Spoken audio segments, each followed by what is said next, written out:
গতকালকে আজু ভাইদের একটা মিছিল হয়েছে, আপনারা দেখেছেন না? 3 সন্তানের বাবা সে নাকি ছাত্র দল করে। আরে ছাত্র দলের জনশক্তি এত আকার হয়েছে, 3 সন্তানের বাবাও ছাত্র দল করে। সম্মানিত উপস্থিতি, কেবলমাত্র তাই না, আমরা দেখলাম যে কেমন ছাত্র দিনের বেলা সকালে আসে না, বিকাল বেলা কলেজের গেট ভেঙে কলেজে ঢুকতে চায়। তুমি কেমন ছাত্র যে শিক্ষা প্রতিষ্ঠানে তোমাকে ঢুকতে দেয় না, কারণ তুমি ঢুকাই, তুমি ছাত্র দল না।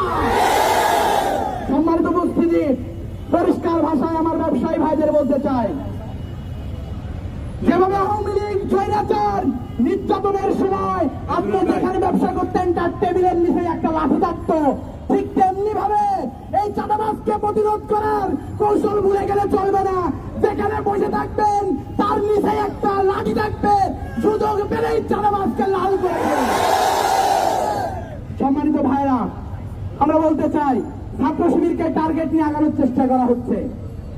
এই চট্টগ্রামে ছাত্র শিবিরকে যদি টার্গেট নিয়ে আগানোর চেষ্টা করা হয়, আমরা পরিষ্কার ভাষায় বলতে চাই, এই বীর চট্টলা ইসলামী আন্দোলনের শিকড় অনেক গভীরে। যদি মনে করেন সিংহের লেজ দিয়ে আপনি কান চুলকাবেন, তাহলে বড় ভুল হয়ে যাবে, পরিস্থিতি সামাল দিতে পারবেন না। উদারত আহ্বান রাখতে চাই, ছাত্র শিবিরের ভাইরা, আমাদেরকে এই সমাজে সচেতন ভূমিকা পালন করতে হবে। যেখানে নির্যাতিত মানুষ, যেখানে নিষ্পেষিত মানুষ, ইসলামী ছাত্র শিবির সেখানে দাঁড়িয়ে কাঁধে কাঁধ মিলিয়ে প্রতিরোধ গড়ে তুলতে হবে ইনশাআল্লাহ।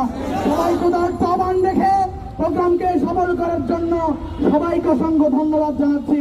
আসসালামু আলাইকুম ওয়া রাহমাতুল্লাহ।